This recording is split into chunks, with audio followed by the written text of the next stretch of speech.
우리가 바른 목적지 길을 찾아갈 수 없는 이유는 그 길에 대한 정보를 잘 알지 못하기 때문에 대부분 그런 결과가 나타납니다. 정보를 잘 알고 그 목적대로 정보대로 길을 진행해 나가면 반드시 그 목적지에 도달할 수 있는 거죠. 대부분 많은 사람들이 그 목적지에 도착하지 못하는 것은 어떤 방해 요소를 만났거나 잘못된 지식과 정보 때문에 엉뚱한 곳에 도달했기 때문에 그렇습니다. 우리가 호세아서의 말씀을 보면 사랑하는 택한 하나님의 백성들에게 하나님을 아는 지식, 여호와를 힘써 아는 이 지식을 가지고 우리가 하나님의 은혜를 누리고 영생 복락을 얻을 수 있다는 것을 말씀하고 있습니다. 결국 멸망당하고 심판받는 이유는 하나님을 아는 지식이 없어 무지하기 때문에 그렇게 되는 것이죠. 그래서 이런 사람들을 가리켜서 미련하고 우둔한 자다, 짐승만도 못한 자다, 그런 표현을 하게 되지 않습니까? 우리가 살아가는 일상생활 범위 가운데 사람 간의 관계 속에서 살아갈 때 정말 말도 안 되고 황당한 일을 경험하게 되면 어떤 의미 부여를 가지고서 상대에 대해서 이야기를 할까요? 참 사람이 아닌 것 같아. 어떤 때는 짐승만도 못한 자 같아. 그런 표현을 하게 됩니다. 사람이 사람으로서의 노릇을 하고 사람답게 산다는 것은 그 정체성이 확인되고 뚜렷한 목적의식을 갖고 바르게 살기 때문에 그런 모습 속에서 칭찬도 받고 또 격려도 받고 위로도 받고 그 평가가 절하되어서 퇴보되지 않고 절상되어서 모든 사람들 앞에 인정함 받고 살게 되는 것이죠. 그래서 사람이 살아가는 인생 무대에는 사람이 사람답게 사는 그런 삶의 과정들이 돋보이고 이웃 간에도 인정받고 박수를 받고 또 상을 받고 살아가면 살아갈수록 시간이 지나면 지날수록 더 좋은 역사들이 나타나게 되는 것이죠. 오늘 본문은 특별히 유다의 역사와 또 북이스라엘의 역사에 대해서 하나님의 말씀을 통해서 평가하고 있죠. 호세아 선지자는 북이스라엘의 여로보암 2세 왕 바로 그 시대에 활동했던 선지자 가운데 한 사람입니다. 그래서 어찌 보면 남쪽을 향하여서도 경고하고 또 북쪽을 향하여서도 경고하면서 하나님께서 이 땅에 살아가는 백성들에게 뭘 원하시는지 깨닫도록 귀한 말씀을 전하는 거죠. 그것이 바로 선지자의 사명입니다. 선지자는 하나님의 말씀을 대언한 말씀을 받은 백성들이 자기 자신을 깨달아 알고 죄를 발견하고 죄 앞에서 철저하게 옷을 찢듯이 마음을 찢고 회개하고 그래서 우리 육체와 영혼을 점령하고 있는 쓴뿌리와 같은 좋지 못한 것들을 다 씻어내고 불같은 것으로 태워 그 모든 것을 사라지게 하고 물 같은 것으로 씻어서 회복하는 영광스러움을 경험하도록 선도하는 역할을 감당하죠. 그래서 시대마다 선지자의 역할은 참 100번, 1000번 강조해도 지나침이 없고 이 사명을 잘 감당함에 따라서 백성들이 깨어 일어나기도 하고 어떤 때는 사명을 감당하지 못하는 거짓 선지자들이 많음으로 말미암아 백성들이 온전한 삶으로 돌아오지 않는 비극적인 역사도 있는 것이죠. 그래서 좋은 소식을 가진 복음을 붙잡은 오늘 저와 여러분들은 세상에 살아가는 삶의 범주 가운데서 최고의 일을 맡은 자들입니다. 복음을 전하는 자들을 옳은 대로 돌아오도록 많은 사람들에게 빛의 말씀을 전하는 자들이라고 그렇게 말씀했죠. 그래서 마침내는 하늘의 별처럼 비추이게 되는 영광스러움을 경험하게 될 것이라고 했죠. 예수님도 이 땅에 오셔서 하셨던 사역 가운데 가장 중요한 것이 첫 번째 회개의 복음의 말씀을 전했죠. 복음 자체이고 실체이신 그분이 오셔서 무수한 사람들에게 회개하라. 천국이 가까웠느니라. 예수님보다 6개월 먼저 이 땅에 와서 사명을 감당하고 그리고는 하나님 앞에 부름을 받았던 세례 요한도 회개하라. 천국이 가까웠느니라. 여러분, 하나님 나라에 대한 말씀을 전해 주셨지 않습니까? 왜 그 말씀을 전해 주었나요? 인생들을 죽이고 도덕질하고 멸망시키려고 하는 것이 아니죠. 이런 목적을 가진 것은 악한 권세들, 사탄의 역사들, 귀신의 역사들이 그런 목적을 두고 있습니다. 그래서 요한복음 10장 10절 말씀처럼 도적이 오는 것은 도적질하고 죽이고 멸망시키려는 것이요. 내가 온 것은 양으로 생명을 얻고 더 풍성히 얻게 하려는 것이다. 여러분, 확연한 지침의 말씀, 위로의 말씀, 소망의 말씀을, 영적인 분별의 말씀을 주셨습니다. 오늘 호세아 선지자도 마찬가지였죠. 자, 1절을 보세요. 6장 1절 같이 읽습니다. 시작. 오라 우리가 여호와께로 돌아가자. 여호와께서 우리를 찢으셨으나 도로 낫게 하실 것이요 우리를 치셨으나 싸매어 주실 것임이라. 여러분, 이게 무슨 말씀입니까? 하나님은 공의의 하나님이시라 먼저 선포했어요. 그리고는 후미에 붙였어요. 그러나 그럼에도 불구하고 그렇다 할지라도 하나님은 사랑의 하나님이시다.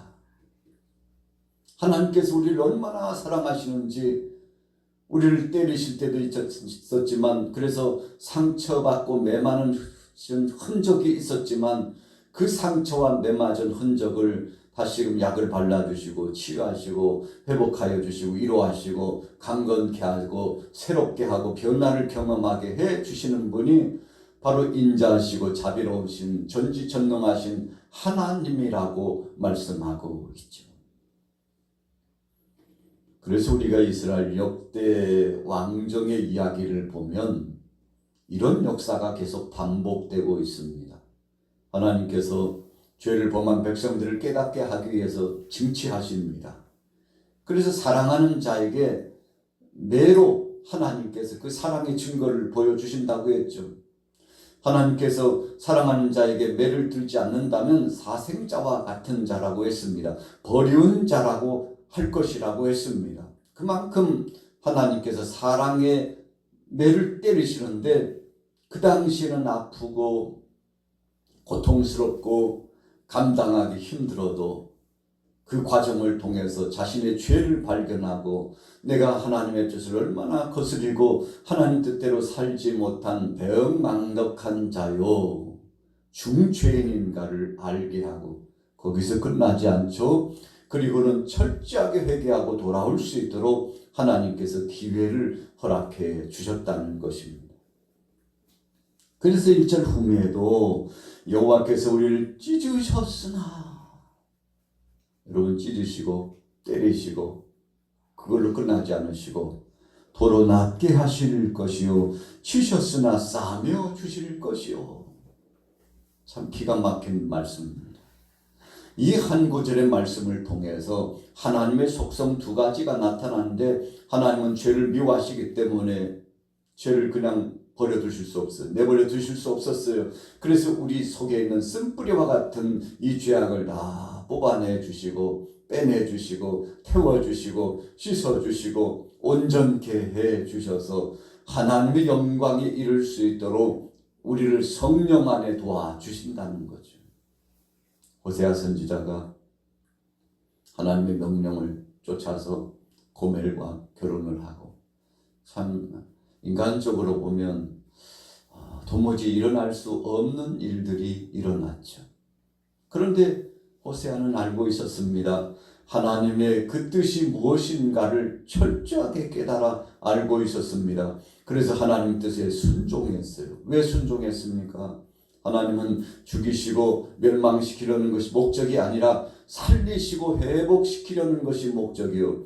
어떤 중죄인이라 할지라도 하나님 앞에 돌아오면 회복되지 않을 자가 없고 완전케 변화되지 않을 자가 없다는 사실을 그는 알았기 때문에 세상의 중죄인과 같은 죄인 타락한 자도 그가 사랑으로 품고 함께하고 하나님의 말씀에 순종하여 결국은 회복의 역사를 경험하게 될 것이라는 예표의 예언의 말씀을 자신의 삶 가운데 자신의 가족관계 가운데서 경고의 말씀을 선포하고 전국적으로 하나님께서는 모든 것을 돌이키셔서 회복하시리라는 것을 증명해 보였던 거죠. 예레미야 선지자도 그랬습니다. 이사야 선지자도 그랬습니다. 정말 무거운 것, 짓궂은 것을 다 짊어졌어요. 어떤 때는 무거운 멍에를 짊어지고 어떤 때는 벌거벗은 몸으로 다니면서 수치를 드러내고 중한 죄의 짐을 드러내 보이면서 이렇게 하면 멸망이요 심판이지만 그러나 철저하게 옷을 찢듯이 마음을 찢으면 하나님께서 돌이키시고 회복하여 주실 것이라는 것을 몸소 몸으로 증거한 선지자들 아니었습니까?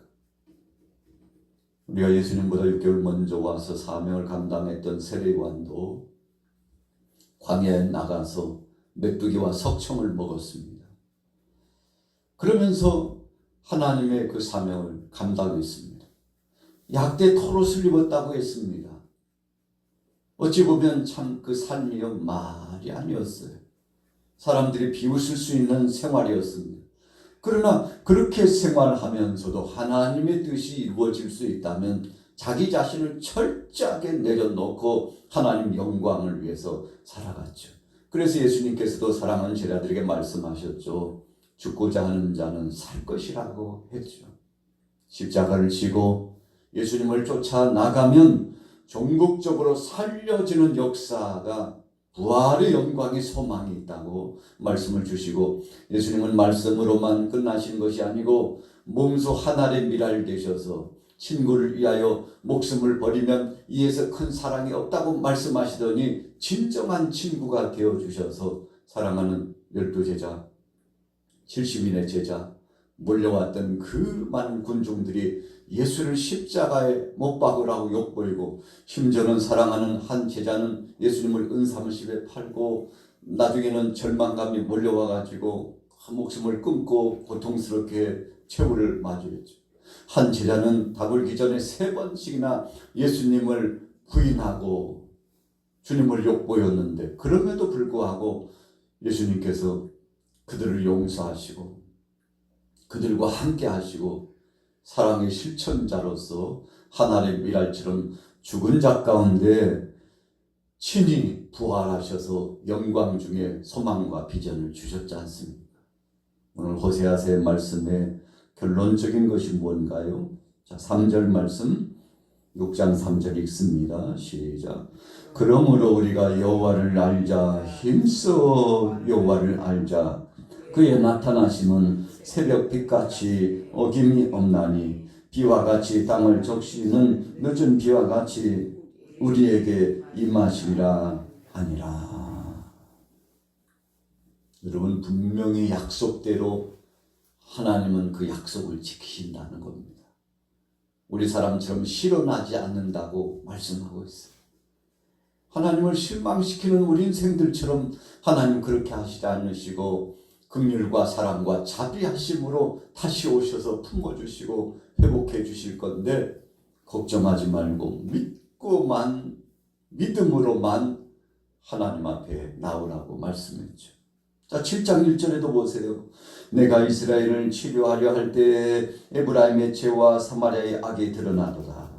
그들은 거짓을 행하며 안으로 들어가 도둑질하고 밖으로 떼지어 노략질하며 내가 모든 악을 기억하였음을 그들의 마음에 생각하지 아니하거니와 이제 그들의 행위가 그들을 애워싸고 내 얼굴 앞에 있도다. 여러분 하나님의 목적은 치료가 회복이 목적이라고 분명히 말씀했습니다. 그래서 주님은 계속 마치 아버지가 둘째 아들 탕자를 집을 나간 다음부터 계속 기다리는 것처럼 기다리고 계시는데, 여러분 오늘날 이 시대를 우리가 재조명해 보면서 오늘도 감사할 수밖에 없죠. 하나님이 우리를 기다리고 계세요.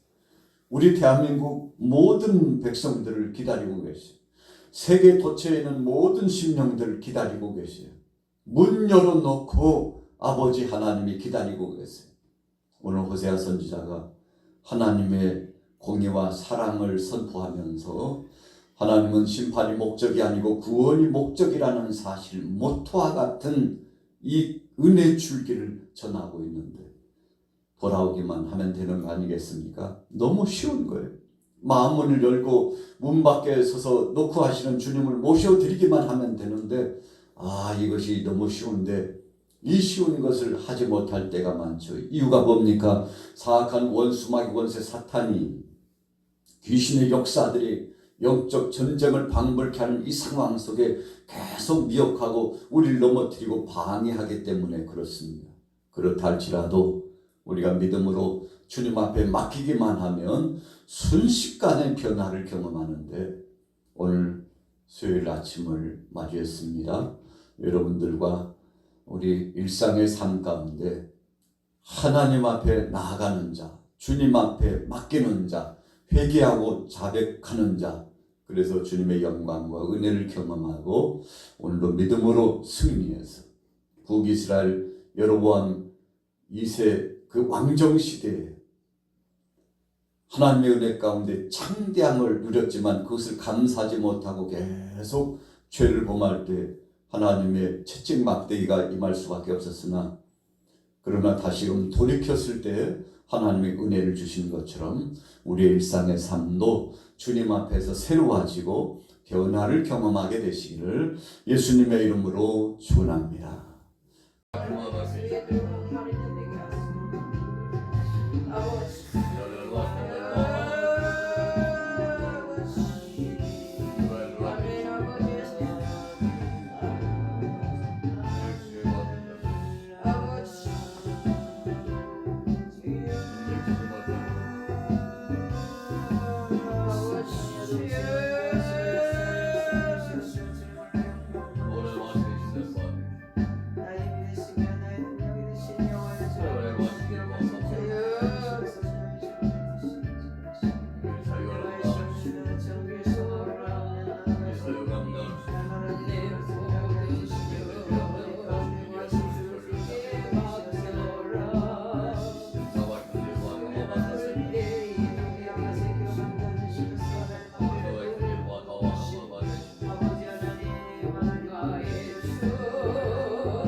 出来了嘛，这地方好，这地